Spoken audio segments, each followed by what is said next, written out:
Hi friends, welcome back to ബിലൂസ്.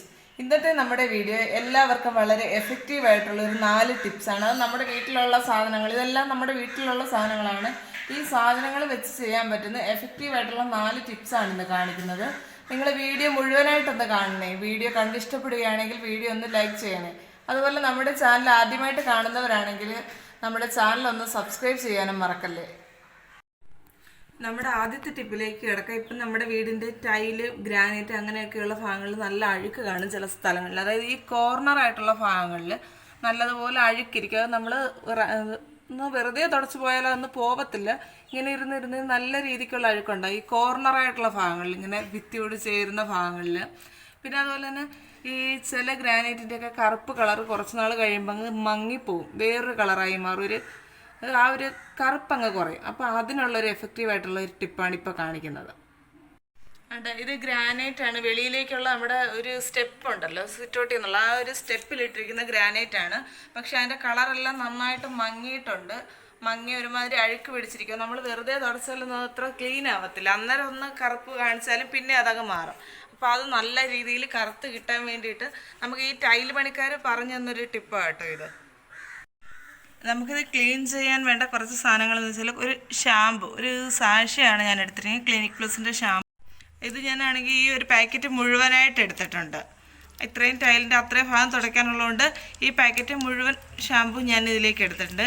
ഇനി ഇതിലേക്ക് ഒഴിക്കേണ്ടത് അല്പം വിനാഗിരിയാണ്. വിനാഗിരിയും കൂടെ ഷാമ്പുവിലേക്ക് മിക്സ് ചെയ്ത് കൊടുക്കാം. ഇനി വേണ്ടൊരു സംഭവം എന്ന് വെച്ച് കഴിഞ്ഞാൽ കുറച്ച് വെളിച്ചെണ്ണ എടുക്കുമ്പോൾ നമ്മൾ പ്രത്യേകം ശ്രദ്ധിക്കണം. നമ്മൾ ടൈലിലും ഗ്രാനൈറ്റിലൊക്കെ ഇടുന്നത് കൊണ്ട് തന്നെ തെന്നാനുള്ള സാധ്യതയുണ്ട്. അതുകൊണ്ട് വെളിച്ചെണ്ണ വെച്ച് ക്ലീൻ ചെയ്യുമ്പോഴത്തേക്ക് നല്ലതുപോലെ ശ്രദ്ധിക്കണം. ആ ക്ലീൻ ചെയ്ത് ഉണങ്ങുന്നതിന് മുമ്പ് അതിലേക്കൂടെ ആരും നടന്ന് തെന്നി വീഴാതിരിക്കാൻ. കുട്ടികളും ഒത്തിരി പ്രായമുള്ളവരൊക്കെ ആണെങ്കിൽ വളരെ കെയർഫുൾ ആയിരിക്കണം. ആ തുടച്ച കുറച്ച് സമയത്തേക്ക് അവരൊന്നും അങ്ങോട്ട് വിടാതിരിക്കണം. പക്ഷെ കുറച്ചെടുത്താൽ മതി എണ്ണ. പക്ഷേ എണ്ണ ആയതുകൊണ്ടാണ് ഞാൻ ഇത്രയും ഇതായിട്ട് പറയുന്നത്, ശ്രദ്ധിക്കണം എന്നുള്ളത്. ഞാനിതിനി ഒന്ന് എൻ്റെ കൈ വെച്ച് തന്നെ നന്നായിട്ട് മിക്സ് ചെയ്ത് കൊടുക്കുകയാണ്. വേറെ വലിയ കെമിക്കലുകളൊന്നും ഇല്ലാത്തതുകൊണ്ട് കുഴപ്പമില്ല. വേറെ നിങ്ങൾക്ക് സ്പൂൺ എന്തെങ്കിലും ഉണ്ടെങ്കിൽ അങ്ങനെ മിക്സ് ചെയ്താലും മതി. ഞാനിപ്പോൾ ജസ്റ്റ് കൈ കൊണ്ടാണ് അങ്ങ് മിക്സ് ചെയ്ത് കൊടുക്കുന്നത്. ഇനി നമ്മൾ ഈ തയ്യാറാക്കി വെച്ചിരിക്കുന്ന ഈ മിശ്രിതം നമുക്ക് നമ്മുടെ ടൈലിലേക്ക് തേച്ച് കൊടുക്കാം. വേണ്ട, ഞാൻ ചെറിയൊരു തുണിയിൽ മുക്കിയിട്ടാണ് തേക്കുന്നത്.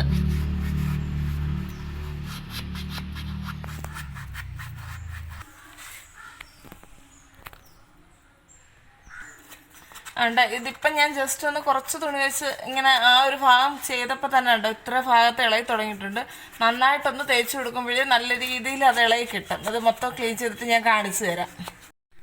ഇതിപ്പോൾ എല്ലാ അഴുക്കും നല്ല രീതിയിൽ പോയിട്ടുണ്ട്. നിങ്ങൾക്ക് നന്നായിട്ട് കാണാൻ പറ്റുന്നുണ്ടാവും. ആ ആദ്യത്തെ വീഡിയോയിൽ കണ്ടതാണല്ലോ, അവിടെ നല്ല അഴുക്കുണ്ടായിരുന്നു. ഇപ്പം നന്നായിട്ട് പോയിട്ടുണ്ട്. ഞാൻ വേറൊരു വെള്ള തുണിയും കൂടെ വെച്ച് തുടച്ച് കാണിക്കാം. നല്ല രീതിയിൽ ആ ഒരു സോപ്പിൻ്റെ പതയെല്ലാം പോയിട്ടുണ്ട്. ഇത് കോർണർ ആയതുകൊണ്ട് വലിയ പ്രശ്നമില്ല. ആരും വന്ന് ചവിട്ടി തിന്നി വീഴത്തൊന്നുമില്ല. ഇങ്ങനെയുള്ള കോർണർ ഭാഗങ്ങൾ നമ്മുടെ അങ്ങോട്ടൊന്നും വന്ന് ചവിട്ടുന്നിടമല്ലോ. അല്ലാണ്ട് നല്ല നീറ്റായിട്ടുണ്ട്. ഇനി ഇതിൻ്റെ ഈ മുകൾ ഭാഗം കണ്ടില്ലേ, ഇവിടെയുള്ള അഴുക്കും കൂടെ ഞാൻ തുടച്ച് കാണിച്ചു തരാം.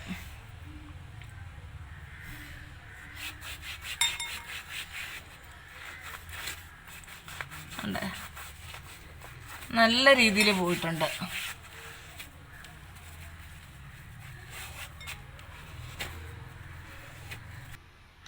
നിങ്ങൾക്കിപ്പോൾ ആ ഒരു ഡിഫറൻസ് കണ്ടാൽ അറിയായിരിക്കും ആദ്യത്തെ വീഡിയോയിൽ എങ്ങനെ ഇരുന്നതാണെന്ന് എന്താ ഇപ്പോഴും എങ്ങനെയുണ്ടെന്നുള്ളത്. നിങ്ങളെന്തായാലും ചെയ്ത് നോക്കണം ഈ വീഡിയോ. ഇത് ആ സിറ്റൗട്ടിൻ്റെ ഞാൻ പറഞ്ഞില്ല ഗ്രാനൈറ്റ് പീസ്, വെളിയിലേക്ക് ഇറങ്ങാനുള്ള ഒരു സ്റ്റെപ്പിലിട്ടിരിക്കുന്ന ഗ്രാനൈറ്റ് പീസ്. അവിടെയും കൂടെ ഞാൻ ജസ്റ്റ് തുടച്ച് കാണിച്ചു തരാം. എല്ലാ ഭാഗവും തുടയ്ക്കുന്നില്ല, കുറച്ച് ഭാഗം തുടച്ചിട്ട് അതിൻ്റെ ഒരു ഡിഫറൻസ് നിങ്ങൾക്ക് അടുത്ത ഭാഗം കൂടെ ആക്കിയിട്ട് കാണിച്ചു തരാം. ഞാൻ ഇത്ര ഭാഗമാണ് ഞാൻ തുടയ്ക്കുന്നത്. ആ ഇടയ്ക്കുള്ള ലപ്പോത്ര ഗ്രാനൈറ്റ്, അപ്പോൾ അതിൻ്റെ ഇടയ്ക്ക് കുറച്ചിങ്ങനെ അഴുക്കുകളൊക്കെ ഇങ്ങനെ കയറിയിരിക്കും. പക്ഷെ നല്ല നീറ്റായിട്ടുണ്ട്. ഈ ഭാഗം ഞാൻ തുടച്ച ഭാഗം. ഇനി തുടയ്ക്കാത്തൊരു ഭാഗം കൂടെ കാണിച്ചു തരാം. ഈ സെയിം സ്റ്റെപ്പിൻ്റെ ഇവിടെ കണ്ടോ ഇങ്ങനെ നല്ല കളറ് മങ്ങി കിടക്കുന്നത്. ഇത് ഞാൻ തുടയ്ക്കാത്ത ഭാഗമാണ്. ഈ വ്യത്യാസം കാണിക്കാൻ വേണ്ടിയിട്ടാണ് ഈ തുടയ്ക്കാതെ കാണിച്ചു തരുന്നത്. ഈ ഭാഗം തുടച്ച ഭാഗം കണ്ടോ ഒന്നും കൂടെ കാണിച്ചു തരാം. നല്ല ബ്ലാക്ക് ആയിട്ടുണ്ട്, പ്യുവർ ആയിട്ടുള്ളൊരു ബ്ലാക്ക് കളറായിട്ടുണ്ട്. നമ്മൾ വാങ്ങുമ്പോൾ ഉള്ള ആ സെയിം കളറിലായിട്ട് കിട്ടിയിട്ടുണ്ട്. പക്ഷേ ശ്രദ്ധിക്കാനുള്ളത് എണ്ണയുടെ അംശം, എണ്ണ വളരെ കുറച്ചെടുത്താൽ മതി. എണ്ണ ഉള്ളത് കൊണ്ട് തെന്നി വീഴാതെ ശ്രദ്ധിക്കണം. അത് കഴിഞ്ഞിട്ട് നന്നായിട്ട് ഉണങ്ങിയിട്ട് മാത്രമേ വലിയ മുതിർന്നവരോ കുഞ്ഞുങ്ങളൊക്കെ ആ ഭാഗത്തേക്ക് വരാവൂ. അടുത്ത ടിപ്സ് എന്ന് വെച്ച് കഴിഞ്ഞാൽ ചിരട്ട കൊണ്ടുള്ള ഒരു ടിപ്പാണ്. ഒരുപാട് ഉപയോഗങ്ങളുള്ളൊരു സംഭവമാണ് ചിരട്ട. നമ്മുടെ എല്ലാവരുടെയും വീട്ടിൽ കിട്ടും, ഈസി ആയിട്ട് കിട്ടുന്നൊരു സംഭവമാണ് ചിരട്ട. അതിൽ ഈ ഒരു ചിരട്ട ഞാനാണെങ്കിൽ ഒരു ചിരട്ട എടുത്ത് കുറച്ച് കഷ്ണങ്ങളാക്കി മാറ്റിയതാണ്. ഇതെന്നിട്ട് നന്നായിട്ടൊന്ന് ചുരണ്ടി എടുത്ത് കഴിഞ്ഞിട്ട് നമുക്ക് നമ്മുടെ വീട്ടിൽ ഉപയോഗിക്കുന്ന പഞ്ചസാര, ഉപ്പൊക്കെ കട്ട പിടിച്ച് പോലെ നമ്മൾ ടിന്നിലിടുമ്പം അത് കട്ട പിടിച്ച് പോവാതിരിക്കാൻ നമുക്ക് ഈ ഒരു ചിരട്ടയുടെ ഒരു പീസ് ഇട്ട് കൊടുത്താൽ മതി. ഇതിലുള്ള ഇങ്ങനെ അതിൻ്റെ അകത്തോട്ടൊന്ന് ഇട്ട് കൊടുത്താൽ മതി. ഇതിൽ ജലാംശമൊക്കെ വരുമ്പോഴത്തേക്ക് പഞ്ചസാര അലിഞ്ഞ് കട്ട പിടിക്കും. അപ്പോൾ ഈ ഒരു ചിരട്ടയുടെ ഒരു പീസ് ഇട്ട് കൊടുക്കുമ്പോൾ ഇതിലുള്ള ജലാംശമൊക്കെ ആ ചിരട്ട അങ്ങ് അബ്സോർവ് ചെയ്യുകയും ചെയ്യും. പിന്നെ പഞ്ചസാര കട്ട പിടിക്കാതെ നല്ലതുപോലെ ഇരിക്കുകയും ചെയ്യും, കേടാവത്തില്ല. അതുപോലെ ഉപ്പിലായാലും ഇങ്ങനെ ഇട്ട് കൊടുക്കാം.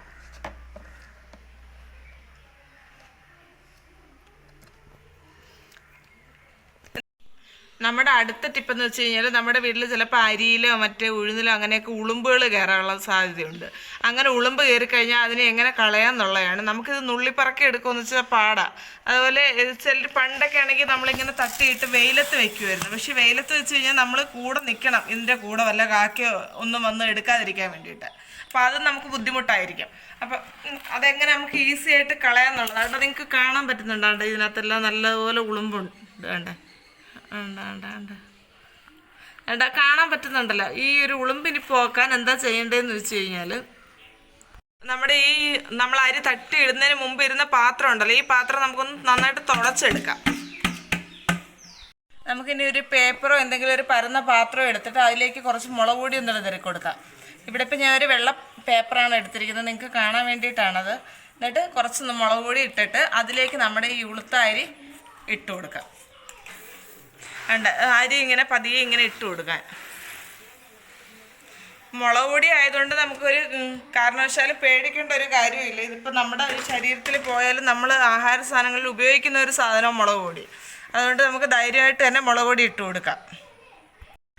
എല്ലാ വണ്ടുകളും ഉളുമ്പുകളും എല്ലാം കണ്ടോ നല്ല രീതിയിൽ ഇറങ്ങി പോകുന്നുണ്ട്. അരിയുടെ മുകളിലോട്ടായാലും അടിയിൽ കിടക്കുന്നതൊക്കെ നല്ലതുപോലെ മേളിലേക്ക് വന്ന് എല്ലാം പോവും. ഇപ്പം തന്നെ കുറച്ച് സമയം ഇപ്പം ജസ്റ്റ് ഇട്ടതേ ഉള്ളൂ, അന്നേരം തന്നെ ഇത്രയും അവിടെ നിന്ന് ഇറങ്ങി എന്നുള്ളതാണ്. ആ അരിയുടെ മേളിൽ അരിക്കകത്തുനിന്ന് വീഡിയോയിൽ അത്ര ക്ലിയർ ആയിട്ട് കാണാൻ പറ്റുന്നില്ല. അടിയിൽ നിന്ന് തന്നെ മേളിലേക്ക് ഇങ്ങനെ നല്ലതുപോലെ കയറി വരുന്നുണ്ട്. ഉള്ളതെല്ലാം ഇപ്പോൾ ഒരു 5-10 മിനിറ്റിനകം എല്ലാ ഉളുമ്പും നല്ല രീതിയിൽ പോയി കിട്ടും. ഇപ്പോൾ ഈ മുളക് പൊടി ഇട്ടെന്നുള്ളതുകൊണ്ട് നമുക്ക് പ്രശ്നമില്ല. ഈ അരി ആയാലും പിന്നെ നമ്മൾ ഇതിപ്പോൾ പച്ചരിയായി, ഇത് കഴുകിയിട്ടാണ് നമ്മൾ അപ്പത്തിനായാലും ദോശയ്ക്കായാലും എടുക്കുന്നത് പൊടിക്കാൻ വേണ്ടിയിട്ട്.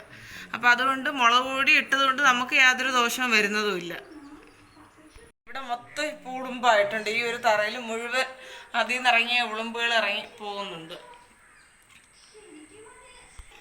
നിങ്ങളുടെ വീട്ടിൽ ഇതുപോലെ ചിലപ്പോൾ അരിയൊക്കെ കാണാതെ നമ്മൾ കുറച്ച് അരിയൊക്കെ ബാക്കിയുള്ളെങ്കിൽ ചിലപ്പോൾ അറിയാതെ എവിടെയെങ്കിലും അങ്ങ് ഇരുന്നു പോകും. അങ്ങനെയൊക്കെ വന്ന് ഉളുമ്പായിട്ടുണ്ടെങ്കിൽ ഇങ്ങനെ ഒന്ന് ട്രൈ ചെയ്ത് നോക്കണേ. ട്രൈ ചെയ്ത് നോക്കിയിട്ട് റിസൾട്ട് ഒന്ന് പറയാൻ മറക്കല്ലേ.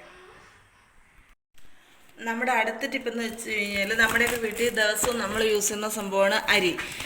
ഇപ്പം രാവിലെ അരി അടുപ്പിൽ കഴുകി ഇടാൻ നേരം നോക്കുമ്പോഴായിരിക്കും അരി എടുക്കാനുള്ള പാത്രം കാണത്തില്ല. പിന്നെ അത് തിരക്കി ഓടും. പിന്നെ എല്ലാവരുടെയും വീട്ടിലല്ല കേട്ടോ, ചിലർ സ്ഥിരമായിട്ട് അതിന് വേണ്ടിയിട്ട് പാത്രങ്ങൾ ഇട്ടിട്ടുണ്ടാകും, ചിലർ കാണത്തില്ല, ചിലർ അന്നേരം കാണുന്നൊരു പാത്രമായിരിക്കും എടുക്കുന്നത്. അങ്ങനെയൊക്കെ വരുമ്പോഴത്തേക്കും നമ്മുടെ വീട്ടിലുള്ള ഒരു ചിരട്ടയില്ലേ, അത് നന്നായിട്ടൊന്ന് വൃത്തിയാക്കി എടുത്തിട്ട് നമുക്ക് അരിയിൽ തന്നെ ഇട്ട് വെച്ചിരുന്നാൽ മതി. ഇപ്പം ചിലരൊക്കെ വീട്ടിൽ സ്ഥിരം അരി എടുക്കാൻ വേണ്ടിയിട്ട് പാത്രം കാണും കേട്ടോ, ഇല്ലാത്ത വീടുകളും ഉണ്ട്. അങ്ങനെയുള്ളവരെയാണ് ഞാൻ പറയുന്നത്. അങ്ങനെ ഉണ്ടെങ്കിൽ നമ്മളൊരു ചിരട്ട, നമ്മുടെ വീട്ടിൽ എന്നും കിട്ടുന്നൊരു സംഭവം ചിരട്ട ഉണ്ടെങ്കിൽ നമുക്കത് വൃത്തിയാക്കി അരിയിൽ ഇട്ട് കഴിഞ്ഞാൽ നമുക്ക് എടുക്കാൻ പറ്റും. ഈ ചിരട്ട തന്നെ ഇതിൽ കിടക്കുന്നതുകൊണ്ട് ഗുണങ്ങളും ഉണ്ട്. ഇതിലങ്ങനെ വലിയ ഈർപ്പമൊന്നും കയറി പിടിക്കത്തില്ല, അരി കേടാവത്തുമില്ല, നല്ല രീതിയിൽ ഇരിക്കുകയും ചെയ്യും. നിങ്ങൾക്ക് ഈ വീഡിയോ ഇഷ്ടപ്പെടുകയാണെങ്കിൽ വീഡിയോ ഒന്ന് ലൈക്ക് ചെയ്യണേ. ഞാൻ ഈ പറഞ്ഞ ടിപ്സിൽ നിങ്ങൾക്ക് ഏതെങ്കിലും ഇഷ്ടപ്പെട്ടിട്ടുണ്ടെങ്കിലും ഒന്ന് പറയണം. അതെല്ലാം ഇഷ്ടപ്പെട്ടില്ല എന്നുണ്ടെങ്കിലും അത് കമൻ്റായിട്ടൊന്ന് പറയണേ.